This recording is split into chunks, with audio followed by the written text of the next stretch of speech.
more. One more, I think. Tapos sa akin na lang yung isa or one na.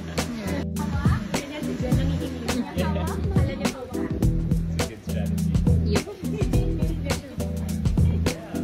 Trending ngayon sa social media ang latest Instagram post ni Angel Locsin. Sino nga ba naman ang hindi magugulat sa mga photos na in-upload nito sa kanyang social media account? Sa mga litrato na ibinahagi nito, ay makikita na sama-sama sila nila Ann Curtis, Angelica Panganiban, Bea Alonzo at Dimples Romana.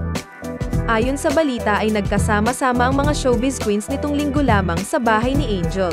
Kasakasama din ng mga ito ang kani-kanilang partner na makikita sa litrato, bukod na lamang kay Ann Curtis at Dimples Romana.